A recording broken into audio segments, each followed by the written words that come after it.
नमस्कार, मैं हूं निकेता साने खंगाल और आप देख रहे हैं UCN. And a life touched bye cancer is not a life defeated और डिस्ट्रॉयड बाय कैंसर। कैंसर ये ऐसा शब्द है जिसे सुनकर हम मन ही मन पहले ही हार मान जाते हैं, लेकिन हमें हार नहीं माननी है क्योंकि हम कैंसर को डिफीट कर सकते हैं। और आज इसी के बारे में, ब्लड कैंसर, इसके बारे में बात करने के लिए हमारे साथ मौजूद हैं doctor Gunjan Lone, consultant hemato oncologist and bone marrow transplant physician. So hello ma'am, welcome to UCN. Hi hi. तो आज जो हमारा टॉपिक है वो है ब्लड कैंसर। जैसा मैंने कहा कि कैंसर ये शब्द सुनकर कई बार इंसान पहले ही हार मान लेता है, सोचता है कि अब क्या होगा, कैसे हराएंगे। तो आज इसे हराने के बारे में ही बात करते हैं। सबसे पहले जानना चाहूंगी आपसे कि ब्लड कैंसर ये होता क्या है। ब्लड कैंसर को जानने से पहले हमें ये जानना चाहिए कि ब्लड बनता कहाँ से है। ब्लड बनता है बोन मैरो से। बोन मैरो एक ऐसा टिश्यू है जो हमारी लॉन्ग बोन्स यानी लंबी हड्डियों में पाया जाता है, जहाँ से हमारा खून बनता है। आप ऐसे बोल सकते हो कि ब्लड की फैक्ट्री है बोन मैरो। जब बोन मैरो में जो तीन चीज़ें, जो मेन ब्लड की कंपोनेंट्स है, तीन भागों में बटा गया है। वन इज़ हीमोग्लोबिन, एक है वाइट ब्लड सेल्स एंड एक है प्लेटलेट्स। आपने अपना सीबीसी या ब्लड चेक कभी किया होगा तो यहाँ पे ये तीन कंपोनेंट्स आते हैं। तो जब हीमोग्लोबिन हमें ताकत देती है, अगर हीमोग्लोबिन में कमतरता हो तो हमें कमज़ोरी होती है। वाइट ब्लड सेल्स हमें इम्यूनिटी देती है, अगर उसकी कमी हो तो बार बार इन्फेक्शंस होने लगते हैं। और अगर प्लेटलेट्स कम है जो हमारी ब्लीडिंग को रोकता है, तो अगर प्लेटलेट्स कम हुए तो ब्लीडिंग नहीं रुकेगा। ब्लड कैंसर, जब यही फैक्ट्री अगर आपको बहुत ज़्यादा प्रमाण में आपके सेल्स बनाने लगे, जो कि वाइट सेल्स हैं मेनली, उसे हम ब्लड कैंसर कहते हैं। ओके, मतलब वाइट ब्लड सेल्स, मुझे पता है कि हमारी जो इम्यूनिटी है उसे बढ़ाने में मदद करती है। तो अगर वो ही बढ़ जाए तो भी दिक्कत होती है और ब्लड कैंसर की समस्या का हमें सामना करना पड़ सकता है। तो कौन से ऐसे टाइप्स होते हैं जब ये माल फंक्शन हो जाता है बॉडी में, तो कौन से टाइप है इस ब्लड कैंसर के जिन्हें पेशेंट्स फेस करते हैं? ब्लड कैंसर मेजरली हमें दो भागों में बटा है, एक है अक्यूट और एक है क्रॉनिक। अक्यूट मतलब जो ब्लड कैंसर काफ़ी तेज़ी से बढ़ रहा है, जो शायद कुछ दिनों में या महीनों में शरीर में एकदम से बढ़ने लगता है। वही क्रॉनिक जो है वो सालों से धीरे धीरे शरीर में बिल्डअप होता है। पेशेंट्स को कुछ तकलीफ़ भी नहीं होती, कोई लक्षण नहीं आते, वो सिर्फ कभी शायद रूटीन हेल्थ चेकअप में पकड़ा जाता है कैंसर, या कभी थोड़े छोटे मोटे अगर लक्षण दिखे तो वैसे हमें पाया जाता है। बट अक्यूट और क्रॉनिक, इन दोनों की ट्रीटमेंट भी अलग है, उनका इन्वेस्टिगेशन प्रोफाइल अलग है। इसके अलावा अगर दूसरे टाइप्स की बात करें, वो है, एक होता है ल्यूकीमिया, एक होता है लिम्फोमा और एक होता है माइलोमा। जो ल्यूकीमिया है उसे हमें एक्यूट ल्यूकीमिया और क्रॉनिक ल्यूकीमिया संबोधित करते हैं, जो ब्लड कैंसर जो खून में पूरे जगह पाया जाता है, जबकि लिम्फोमा और माइलोमा का प्रेजेंटेशन थोड़ा अलग है। राइट। और ल्यूकीमिया ये एक ऐसा शब्द है जो हमने कई बार ब्लड कैंसर में सुना हुआ है, लेकिन ये जो दो शब्द अभी आपने बताए वो थोड़े अलग है या थोड़े कम सुने हुए हैं, उनके बारे में क्या कहेंगे? लिम्फोमा और myeloma, they are also two different types of blood cancers. But lymphoma में ज़्यादातर आप देखेंगे कि आपको गांठें आएगी शरीर में, बगल में, गले में, झांगों में। ऐसी जो अगर गांठें आई जो आपकी तेज़ी से बढ़ रही है, या जिसका कोई एक और कारण नहीं मिल रहा है, क्योंकि काफ़ी टाइम पेशेंट्स कभी हमारे पास डायरेक्टली नहीं आते कि ये गांठ कैंसर की है। हो सकता है वो गांठ कैंसर की ना भी हो, लेकिन उसको इन्वेस्टिगेट करना और पता करना कि क्या ये गांठ कैंसर की और क्या ये लिम्फोमा है, ये ज़रूरी है। तो लिम्फोमा हम जनरली अगर सरल भाषा में बोले तो ये गांठों का कैंसर है, but yes it is a blood cancer, सिर्फ उसका जो उगम है वो गांठ से होता है। माइलोमा जो है ये भी बोन मैरो से ही शुरुआत होती है इसकी, लेकिन उसका जो प्रेजेंटेशन है, क्योंकि वो कैंसर ज़्यादातर हड्डियों पे या किडनियों पे असर करता है।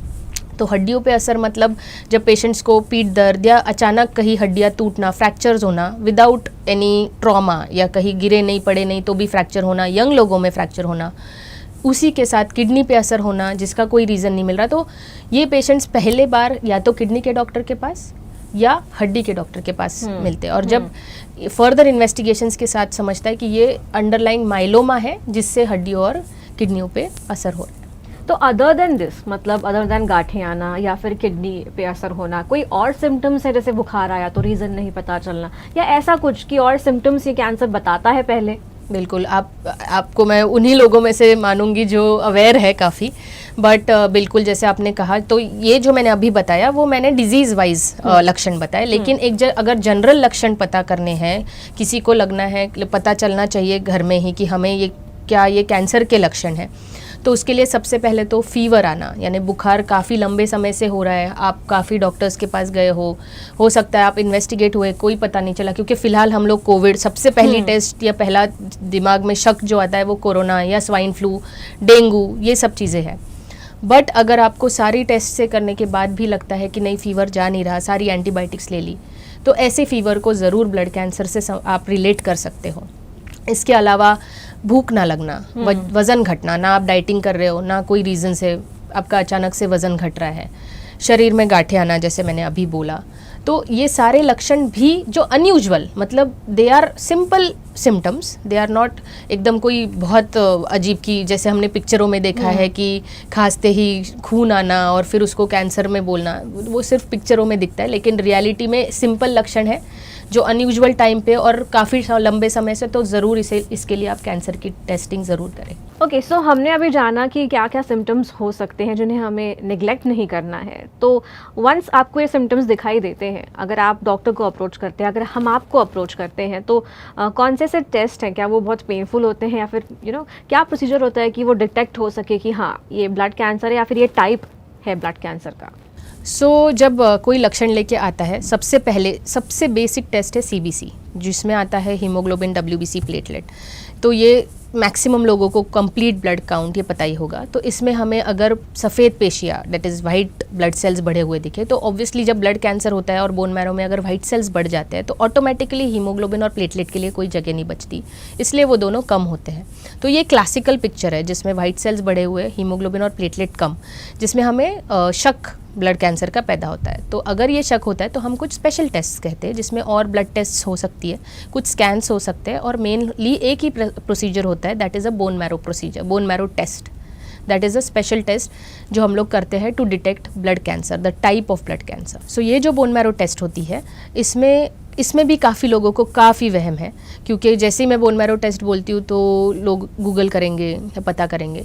तो लेट मी जस्ट क्लैरिफाई कि बोन मैरो टेस्ट एक सिंपल टेस्ट है जो जनरली मेरे पेशेंट्स वॉक इन चल के आएंगे, प्रोसीजर करेंगे और चल के घर जाते हैं। इसे हम लोकल एनेस्थीसिया, मतलब इसमें ना ऑपरेशन थिएटर लगता है, ना पेशेंट को बहुत एडमिट करना होता है, तो हम लोग इसे जस्ट एक लोकल प्रोसीजर, लोकल एनेस्थीसिया, यानी सिर्फ सुन करने के लिए लोकली कमर की हड्डी से हम लोग लेते हैं। इसमें भी लोगों को ये लगता है कि ये रीढ़ की हड्डी से होता है, नहीं, ये कमर की हड्डी से होता है, जहाँ से हम छोटा सा सैंपल लेते हैं, हार्डली 20-25 मिनट का प्रोसीजर है और पेशेंट चल के वापस जाता है।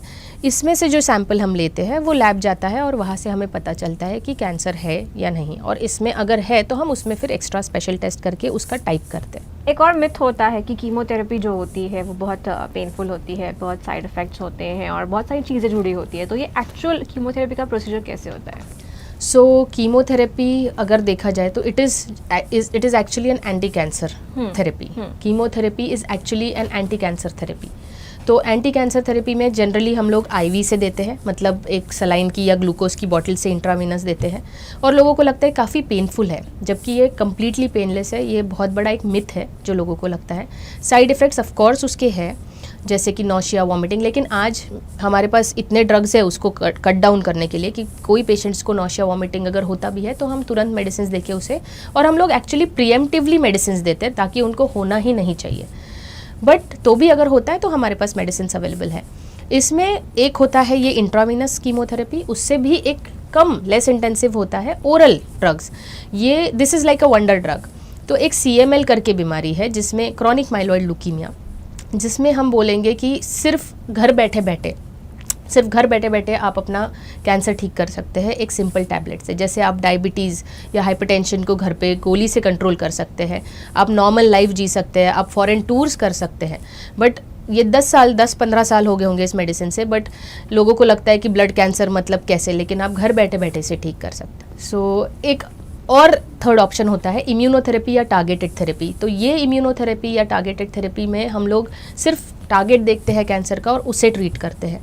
तो इसमें ऑब्वियसली अगर आप टारगेट पे हिट कर रहे हो तो साइड इफ़ेक्ट्स वैसे ही मिनिमाइज हो जाएंगे। तो we have a spectrum of chemotherapy options. Right और जैसे पिक्चरों में और रियलिटी में फ़र्क होता है, वैसे कैंसर से बहुत सारे मिथ्स भी जुड़े हुए होते हैं। लोगों को बहुत सारी गलतफहमियां होती है कि मुझे ट्रीटमेंट नहीं मिलेगी या ये ट्रीट नहीं किया जा सकता है। और एक ऐसा सवाल भी अक्सर आपको भी लोग पूछते होंगे कि क्या ये जेनेटिकली होता है, मतलब क्या ये मेरे फैमिली में है तो ये मुझे भी हो सकता है। तो ये कंसर्न कई बार निकल के आता है किसी भी बीमारी को लेकर, ना सिर्फ कैंसर को लेकर। तो ऐसा क्या ब्लड कैंसर में होता है? सो इन्हें हम हेरिडिटरी, आप जो कहना चाहते हो वो हेरिडिटरी या अनुवांशिक जिसे बोलते हैं। तो मोस्टली ब्लड कैंसर्स में अनुवांशिक का जो प्रमाण है वो काफ़ी कम है। तो मेरे पास काफ़ी पेशेंट्स आते हैं एजुकेटेड फैमिली से आते हुए, वो जो पूछते हैं उनका सबसे पहला सवाल, और it's a very normal natural concern being like very normal human tendency कि किसी को भी लगता है कि अगर मुझे कैंसर है तो मुझे मेरे बच्चों में तो नहीं आएगा, या ये जो कैंसर है जो फैमिली में है वो शायद मेरे पापा को, मेरे अंकल को, मेरे दादा को, किसी को था तो क्या मुझे आ सकता है। सो ये कंसर्न बहुत लोगों का होता है। सो ब्लड कैंसर्स के लिए स्पेसिफिकली कहूँगी कि अनुवांशिकता बहुत कम है, और अगर है भी, अगर उसे पता करना है कि क्या ये अनुवांशिक है तो हमारे पास कुछ जेनेटिक म्यूटेशन प्रोफाइल्स होते हैं जो टेस्टिंग होती है, जिसके द्वारा हम पता कर सकते हैं कि ये अनुवांशिक है या नहीं। बट बहुत कम चांसेस है, 95% of the times blood cancers are not hereditary. Okay और कोई खास एज ग्रुप होता है कि आपको मिडिल एज के दौरान या फिर लेटर एज में ही आपको ये हो सकता है, या फिर ऐसा कोई इसका एज ग्रुप नहीं है? बिकॉज बोन मैरो से जुड़ी हुई ये चीज़ है। तो करेक्ट। सो एज ग्रुप अगर पूछा जाए तो एज ग्रुप में से कम 1 साल के बच्चे में भी हमें ब्लड कैंसर्स मिलते हैं, जबकि age old age 80 year old also we have had patients 80 plus जिन्हें ब्लड कैंसर्स हुए हैं। So there is no defined age group I would say, and सबके ट्रीटमेंट प्रोटोकॉल्स अलग है उनके एज के हिसाब से। और ये काफ़ी बार लोगों का सवाल होता है कि बहुत उम्र में बड़े हैं और इन्हें कैंसर है तो क्या ये ट्रीटमेंट ले पाएंगे। पर ये सबसे ज़्यादा वहम है कि सबसे पहले तो आप प्लीज़, भले ही उम्र ज़्यादा है, निदान पे पहुँचे, और अगर निदान पे पहुँचे तो हमसे ज़रूर जानिए कि क्या इसके लिए लाइटर, मतलब जो बोलते हैं कम तकलीफ देने वाले ट्रीटमेंट्स अवेलेबल है या नहीं, ये जानना ज़रूर चाहिए। राइट और अभी ट्रीटमेंट का पॉइंट निकला है तो हम इसके ट्रीटमेंट के बारे में और इसके स्टेजेस के बारे में बात करेंगे। लेकिन कई बार जब हम कैंसर की बात करते हैं तो बहुत सारे लोग डर जाते हैं ट्रीटमेंट प्लान को देखकर, रिकवरी टाइम को देखकर। वही वो आधी मतलब आधा डर तो वही हो जाता है कि इतनी कठिन ट्रीटमेंट, इतना लंबा रिकवरी टाइम। तो ब्लड कैंसर को अभी न्यू टेक्नोलॉजी के साथ कैसे ट्रीट किया जा रहा है जो इन प्रॉब्लम्स को, डर को सॉल्व करेगा, ट्रीटमेंट के डर को सॉल्व करेगा? सबसे पहले तो जब मैं किसी को कहती हूँ कि आपको ब्लड कैंसर है, so it is very difficult किसी के लिए भी, इट्स लाइक पैरों तले ज़मीन निकल जाना जो बोलते हैं। सो वैसी एक फीलिंग आती है, again that is very natural. लेकिन जब ऐसे होता है तो सबसे पहले तो उनको वो डिनायल मोड में चले जाते हैं कि मुझे क्यों, या मेरी लाइफस्टाइल अच्छी है, मैं कुछ, मेरे एडिक्शंस नहीं है, कुछ नहीं है, मुझे क्यों। सो वो थोड़ा सिंक इन होने में थोड़ा टाइम लगता है। बट एक बार वो जानने के बाद हमें ट्रीटमेंट ऑप्शंस जब हम देते हैं तो ट्रीटमेंट ऑप्शंस रिलेटेड भी काफ़ी सवाल रहते हैं पेशेंट्स को, बिकॉज कीमोथेरेपी, ये वर्ड सुनते ही लोगों में काफ़ी वहम है। कीमोथेरेपी यानी actually it's a anti cancer treatment. So side effects होंगे नहीं होंगे, तो जनरली मुझे लगता है कि आप प्लीज़ इफ़ेक्ट्स पे पहले फोकस कीजिए, बिकॉज इट इज़ कीमोथेरेपी आज जो हम मेडिकल साइंस इतनी तरक्की कर चुके हैं, इट इज़ आज अवेलेबल है।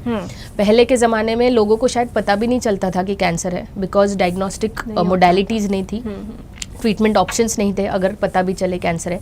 आज हमारे पास लिटरली बहुत वैरायटी है, literally you can shop out of all the medicines, but इतनी वैरायटी है कि वी कैन डिसाइड एक्चुअली कि कितने एज है, क्या ये टॉलरेट कर सकते हैं नहीं कर सकते। जैसे मैंने पहले बोला, we can give less intensive treatment options. तो हमें पहले उनको बताना होता है, और उसके बाद सिंपल, मतलब इट इज़ कीमोथेरेपी, ओरल कीमोथेरेपीज़ भी आई है मार्केट में, इम्यूनोथेरेपी आई है, टारगेटेड ट्रीटमेंट्स आए हैं, और बोन मैरो ट्रांसप्लांट है जो लेटेस्ट हमारे पास अभी ऑप्शन अवेलेबल है, जो अभी हम लोग ऑफ़र कर सकते हैं इंडिया में से ज़्यादा मैं बोल सकती हूँ नागपुर में हम लोग ऑफ़र कर सकते हैं।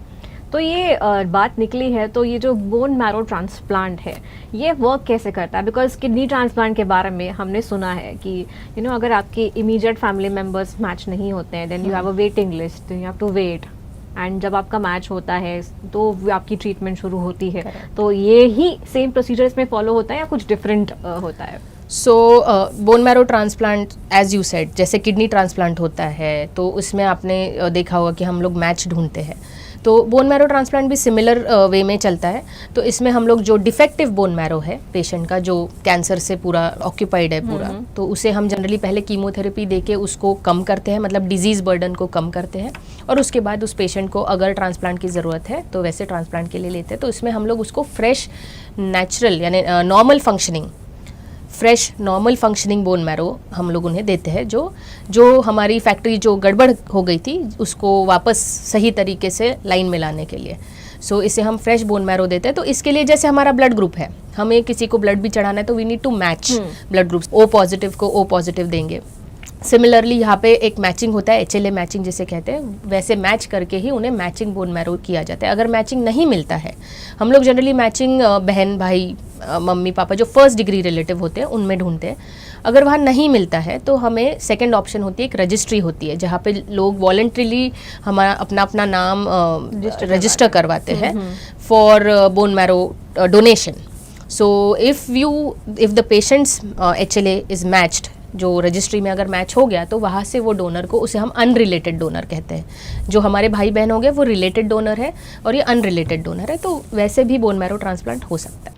अच्छा, इसको लेकर एक मिथ है जो बहुत लोगों के दिमाग में होता है, सिर्फ इसको लेकर नहीं, कई बार ट्रांसप्लांट को लेकर भी ये मिथ होता है कि अगर मेरे एक्टिव बॉडी से अगर मैं कुछ चीज़ शेयर करता हूँ या करती हूँ तो मेरे पास जो है वो कम हो जाएगा, अगर मुझे बाद में तकलीफ हुई तो उसका क्या। तो ये ऑफर करने से पहले भी लोग इस बारे में भी डरते हैं कि हमारी कुछ चालू फैक्ट्री से अगर कुछ चीज़ें रिप्लेस की जाए या किसी को डोनेट की जाए तो ऐसा भी उनके दिमाग में रहता है। इसे आप कैसे क्लियर करेंगे? So bone marrow donors, we call them bone marrow donors. जैसे आप ब्लड डोनर्स होते हैं, आपको कार्ड दिया जाता है, वैसे यहाँ पे एक बोन मैरो डोनर्स है। तो उन्हें हम एक्चुअली रजिस्टर करने से पहले पूरी प्रोसीजर समझाते हैं। बट येस, वी ऐसे डोनर्स होते हैं कि कितना भी बोलो उन्हें एंग्जाइटी हो सकती है जब उनका सही में नंबर लगता है या जब वो मैच पाए जाते हैं।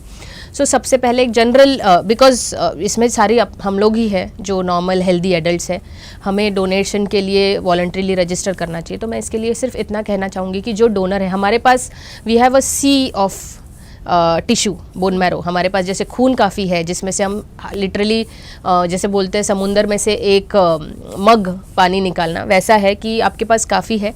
उसमें से आपको सिर्फ थोड़ा एक छोटा कण देने से अगर किसी की जान बचती है तो क्यों नहीं। पर ये सोच से ही लोग रजिस्टर करते हैं, बट इसके नुकसान या मेरा तो कुछ प्रॉब्लम नहीं होगा, तो बिल्कुल नहीं, डोनर को बिल्कुल प्रॉब्लम नहीं होती। मैं ऐसे बोलूँगी कि जब आप बोन मैरो देते तो आपके बोन मैरो में भी डेफिशिएंसी नहीं, ऐसा नहीं है कि आपका हीमोग्लोबिन वाइट सेल्स या प्लेटलेट्स कम होंगे।